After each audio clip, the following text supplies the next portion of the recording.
오늘 하나님 말씀 우리 같이 나눌 텐데요. 고린도전서 7장 1절부터 7절까지의 말씀입니다. 고린도전서 7장 1절부터 7절입니다. 신약성경 270페이지에 있습니다. 270페이지에 있습니다. 고린도전서 7장 1절부터 7절을 한 절씩 함께 교독하겠습니다.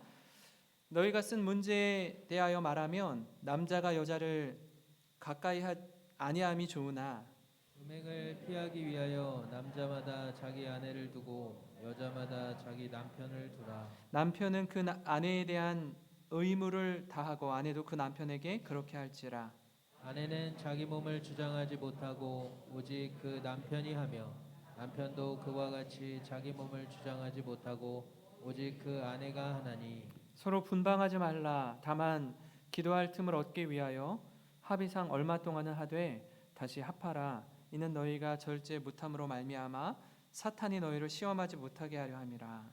그러나 내가 이 말을 함은 허락이요 명령은 아니니라. 같이 읽겠습니다. 나는 모든 사람이 나와 같기를 원하노라. 그러나 각각 하나님께 받은 자기의 은사가 있으니 이 사람은 이러하고 저 사람은 저러하니라. 아멘. 2000년대에는요 혼자 사는 일을 가리켜서 독신자라고 했습니다. 그런데 2010년대에 들어오면서 비혼이라는 용어가 사용되기 시작했는데요. 비혼이란 아직 결혼하지 않은 상태, 즉 미혼에 머무는 게 아니라 결혼하지 않기로 결정했다는 의미입니다. 그러면 왜 근래 들어서 많은 청년들이 결혼하지 않는지 2020년 6월 달에 30대 미혼 남녀 1000명을 대상으로 설문조사를 했는데요. 그 결과를 보니까 여성의 경우는요 이렇게 대답했습니다. 혼자 사는 게 더 행복할 거라고 생각해서 25%가 이렇게 대답하고요. 또 가부장제, 양성 불평등의 문화 때문에 한 24%, 그러니까 합해서는 50%가 그냥 혼자 사는 게 낫고 이게 남녀 간의 불평등의 차이가 너무 큰데 그렇게 살고 싶지 않습니다. 이렇게 절반에 가까운 분들이 대답한 겁니다. 또 남성의 경우는요. 현실적으로 결혼을 하려면 집도 있어야 되고 직장도 있어야 되고 차도 있어야 되고 그런데 그런 조건들을 다 준비하기 어렵다고 생각해서가 50%가 넘었습니다. 그리고 동일하게 그냥 혼자 사는 게 더 행복할 거라고 생각해서가 한 30% 정도가 됐습니다. 남성과 여성이 비혼하는 이유에 대해서 좀 결이 다른 대답을 해주었는데요. 아마 이 설문조사가 우리나라의 시대상을 그대로 반영하고 있다고 생각합니다. 여기서 제가 한 가지 흥미로운 부분을 발견했어요. 그게 뭐냐면 만약에 남성이 되었든 여성이 되었든 여러분이 성공해서 재정적으로 여유가 있다면 결혼을 택하겠습니까? 비혼을 택하겠습니까? 어떤 결과가 나왔을까요? 여성은요 67.4%가 비혼을 택했습니다. 내 스스로 넉넉하게 여유 있게 살 수 있다면 67.4%가 비혼을 택하고요. 남성은 반대로 76.8%가 결혼을 택했습니다. 전혀 상반된 결과이죠. 결혼을 원하지 않는 여성들이 점점점 늘고 있는 데다가 경제적으로 여유가 있으면 더 결혼하지 않겠다라는 겁니다. 오늘 우리가 읽은 말씀은요. 고린도 성도들이 바울에게 이렇게 질문해요. 바울 사도요. 우리가 결혼해야 됩니까? 말아야 됩니까? 꼭 해야 됩니까? 아니면 하지 않아도 됩니까? 이 질문을 바울에게 물었던 것 같아요. 거기에 대한 답으로 준 말씀이 오늘 7장 말씀인데요. 예나 지금이나 결혼은 우리 자신뿐 아니라 여러분의 자녀 세대에 이르기까지 아주 초미의 관심사입니다. 최근에 우리 교회도요, 결혼하고 있는 가정, 그리고 또 결혼을 앞두고 있는 청년들이 있습니다. 반대로 결혼하지 않기로 한 청년도 있습니다.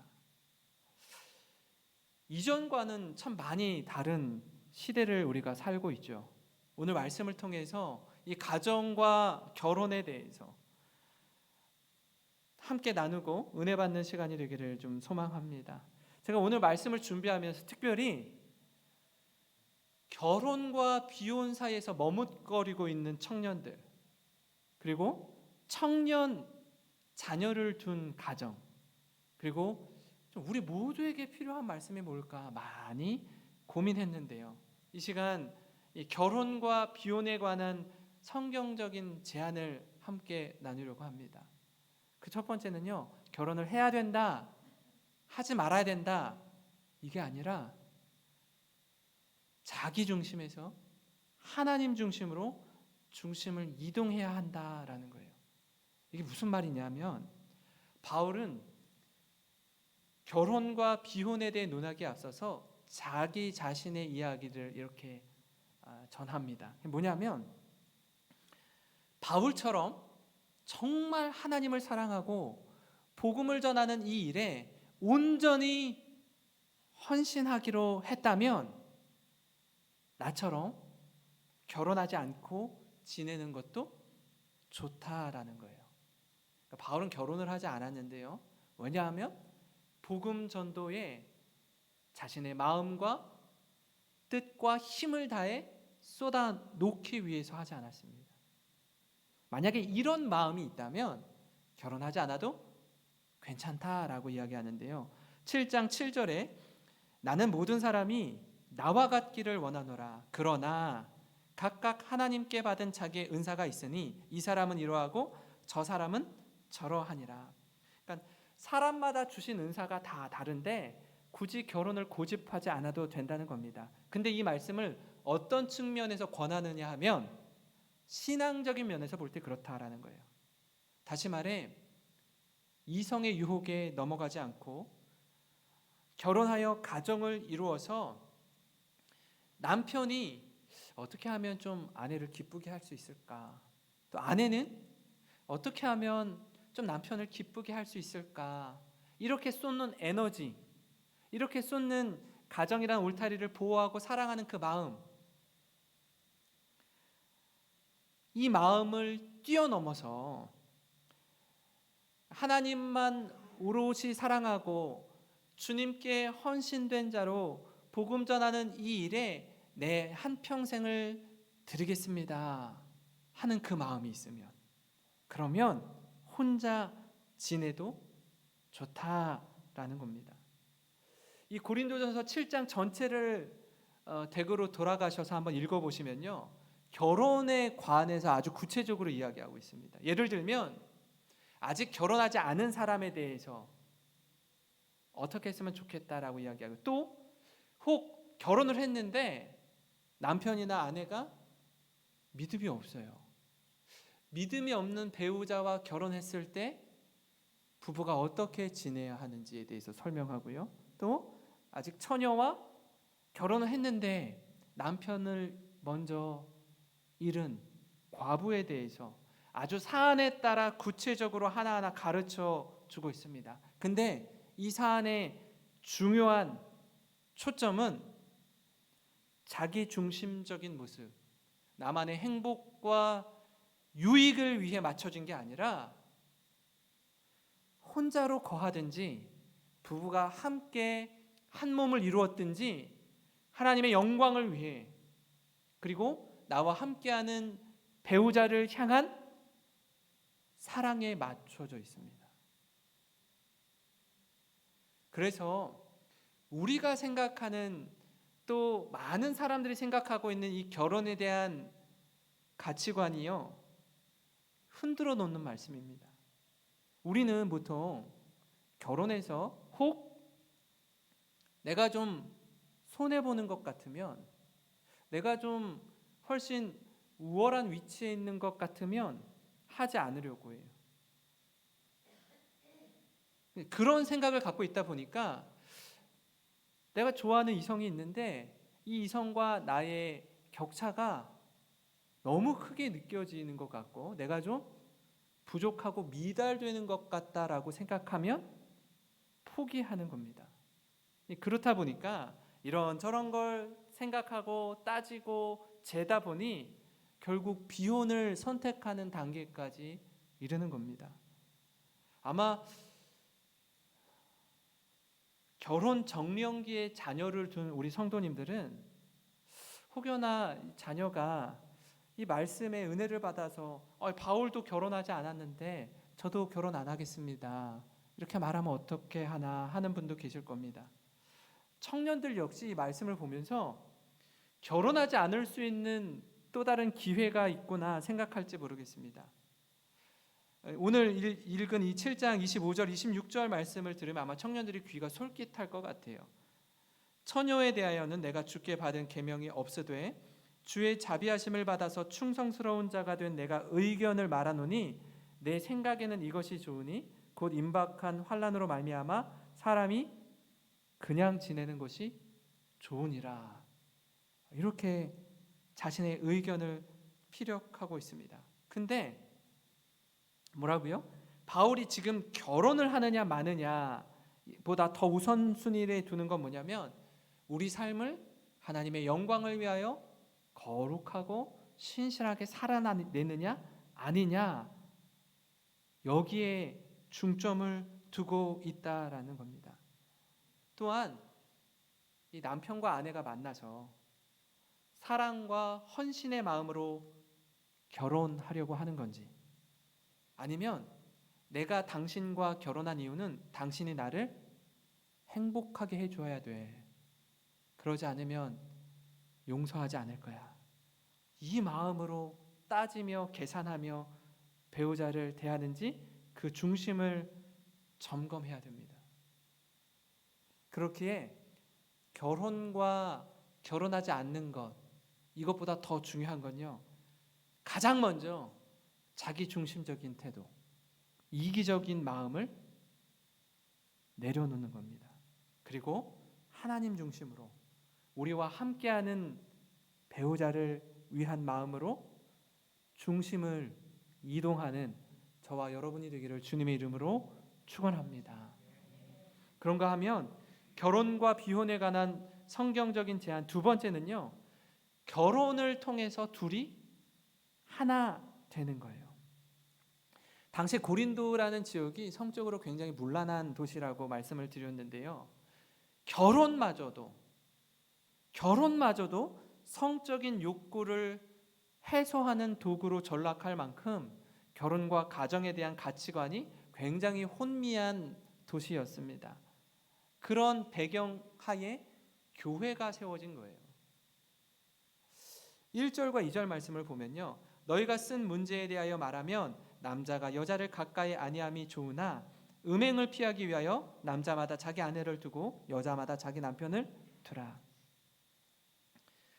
아까 말씀드린 대로 바울은 혼자 지낼 수 있으면, 또 그것이 하나님을 더 깊이 사랑하고 복음에 대한 열정을 가지고 이 사명을 감당하고자 한다면 결혼하지 않아도 좋습니다, 이렇게 말하지만, 만약에 우리 육신의 연약함으로 인해서 이 음행하지 않기 위해 결혼이라는 울타리, 이 보금자리에서 남자와 여자가 서로 사랑해서 가정을 지키는 것, 너무나 중요한 것이라고 말하는 겁니다. 왜냐하면 결혼은요, 하나님이 만드신 제도예요. 가정은요, 교회와 함께 하나님이 직접 세우신 신적 기관입니다. 6일 동안 온 세상을 창조하시고 마지막에 사람을 만드시죠. 온 세상에 충만하라, 이 세상을 정복하라, 이 세상을 다스리라, 아담을 만드시고 홀로 독처하는 것이 좋지 못하니 하와를 빚어서 둘이 한 몸이 되게 하셨습니다. 서로 사랑하게 하셨어요. 그래서 좀 더 적극적인 의미에서 볼 때 부부가 서로 사랑하고 아끼며 섬기라 말씀하는데요. 에베소서 5장 22절부터 25절 말씀을 좀 이렇게 마음에 두시면 좋을 것 같습니다. 아내들이여 자기 남편에게 복종하기를 주께 하듯 하라. 이는 남편이 아내의 머리됨이 그리스도께서 교회의 머리됨과 같음이니 그가 바로 몸의 구주시니라. 그러므로 교회가 그리스도에게 하듯 아내들도 범사에 자기 남편에게 복종할지니라. 남편들아 아내 사랑하기를 그리스도께서 교회를 사랑하시고 그 교회를 위하여 자기 자신을 주심과 같이 하라. 남편이 해야 될 역할은 뭐죠? 아내를 사랑하되 예수님이 교회를 사랑하듯이 아내는 남편을 주님께서 우리가 주님께 복종하듯이 남편을 잘 섬기라는 거예요. 이게 상호 조화를 이루라는 겁니다. 근데 어떤 분 이런 분들 계셔요. 당신 오늘 말씀 들었지? 아내가 남편에게 어떻게 하라고 얘기했어? 그러면 남편은 뭐라고 얘기하죠? 당신이야말로 말씀 똑바로 들었으면 나한테 잘해 하고 이 말씀을 서로 상대방이 나에게 어떻게 해 주어야 되는지에 대한 것으로만 들으시면 안 됩니다. 아, 아내인 나는 남편을 이렇게 섬겨야 되는구나. 남편인 나는 아내를 이렇게 사랑해야 되는구나.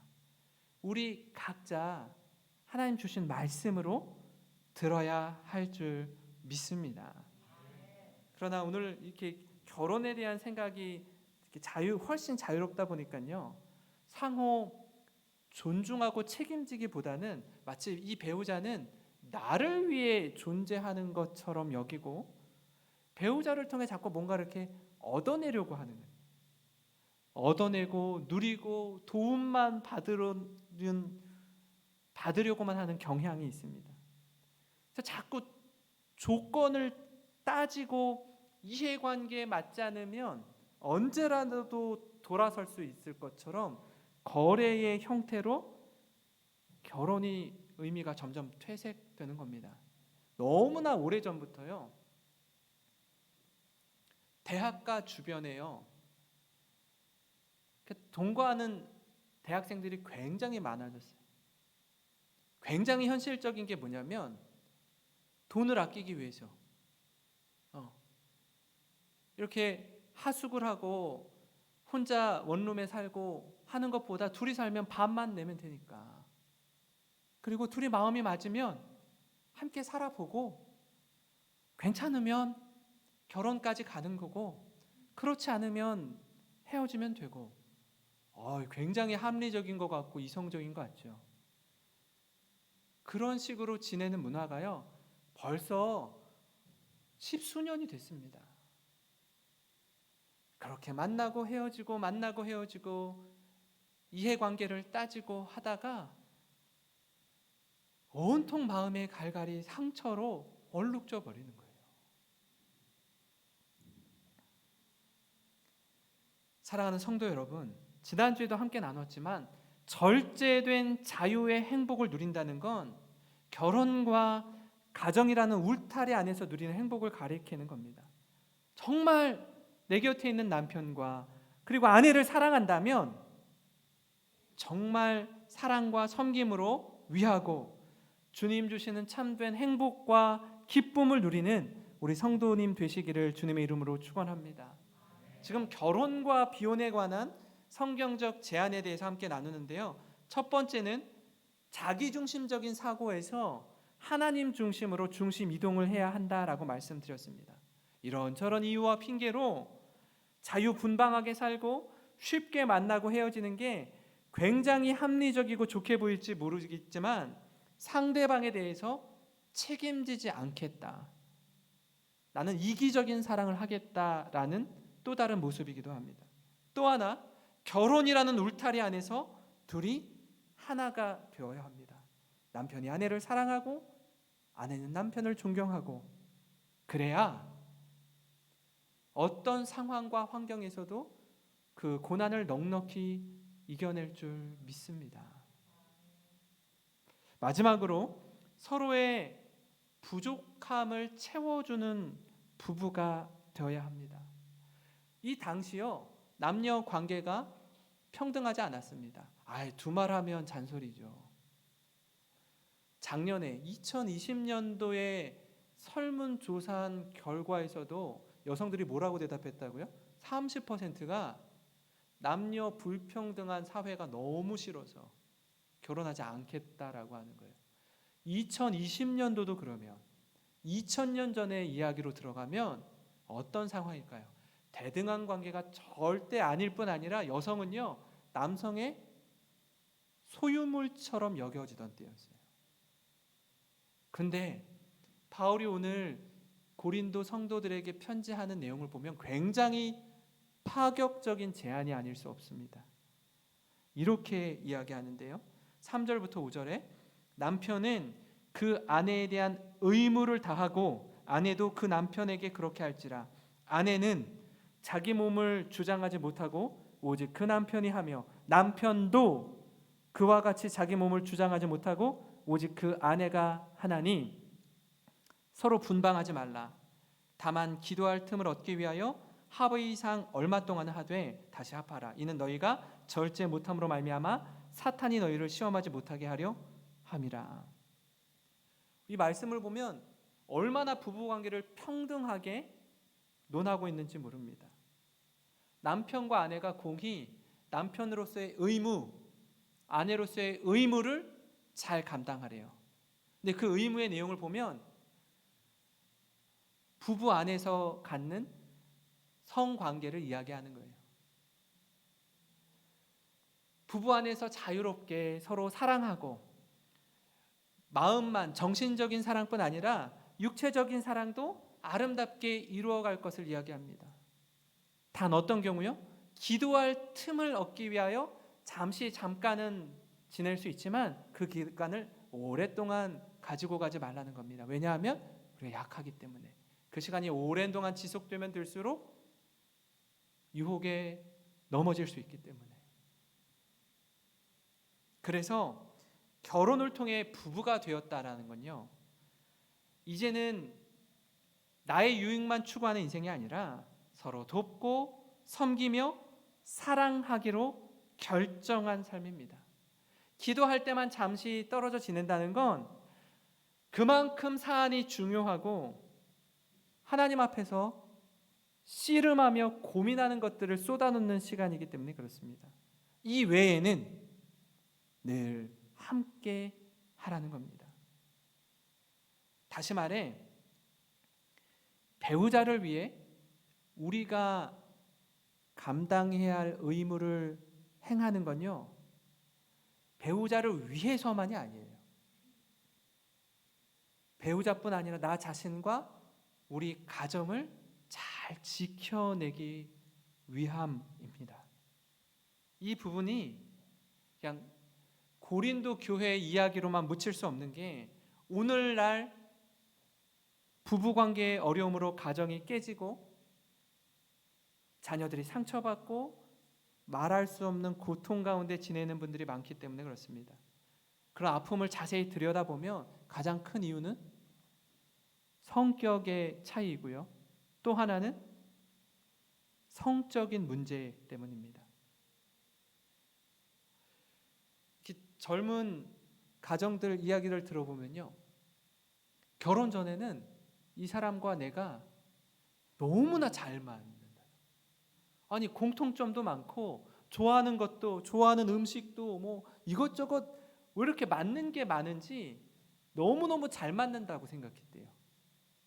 근데 결혼하고 오래 걸리지도 않아요. 하루 이틀만 딱 지나니까 너무 안 맞는 거예요.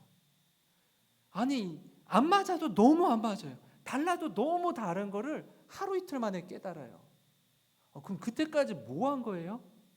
교제할 땐 전혀 안 보였던 게 아까 말씀드린 것처럼 그때 보였던 공통점 있잖아요. 맞는 거? 그 몇 가지 말고는 다 다른 거예요. 그게 왜 안 보였을까요? 눈에 콩깍지가 씌워서. 그게 싹 벗겨지니까 부족한 모습이 왜 이렇게 많이 보이는지 하나에서부터 열까지 다 마음에 안 들어요. 아마 저희 아내도 그럴지도 모르겠어요. 근데 어떻게 해요? 그 부족함을 채워주는 거예요. 하나님이 이 사람의 이런 연약함과 부족함을 나보고 내가 가장 잘 채워줄 것 같아서 둘이 만나게 하셨구나. 그 마음이 있으셔야 됩니다. 그 마음이 없으면 계속 다투고 볼 때마다 뭐라고 생각해요? 아유, 이놈의 왼수. 얼마나 힘들어요. 얼마나 힘들겠어요. 제가 졸업한 그 총신대학교 총장님이 계시는데요. 이분 이재서 총장님은요, 시각장애인입니다. 제가 이렇게 찾아보니까 세계 최초의 대학교 총장 중에 시각장애인 총장이 되셨더라고요. 제가 이분한테 사회복지를 배웠는데요. 제가 들어갈 때 우리 학교에 오셨거든요. 한 25년 전에. 근데 학교에 들어갈 때 이분이 미국에서 박사학위를 받으셔서 와서 사회복지 강의를 하셨습니다. 근데 저 옆에 계신 우리 사모님이 늘 따라다니는 거예요. 항상 그 곁에 계시는 거예요. 사모님이 눈의 역할을 해주는 겁니다. 언제 시력을 잃었는고 하니 16살에 공에 눈이 맞아가지고 시력을 잃게 됐어요. 도중에. 자살 시도도 많이 했어요. 너무 괴로워서 이렇게는 못 살 것 같아서. 이 상태로 맹학교에 들어가서 점자를 배우고 공부를 해서 총신대에 들어오고 대학을 졸업하고 미국에 가서 석사 박사를 하고 교수가 되고 총장이 되기까지 여러분 곁에 누가 있었을까요? 아내가 있었던 거예요. 아내 없이 이게 가능했을까요? 온통 같이 공부한 거예요. 손과 발이 되어준 겁니다. 하나님이 이 남자를 내 남편으로, 이 여자를 내 아내로 주신 이유, 이 사람의 부족함을 채워서 둘이 하나 되도록 하신 겁니다.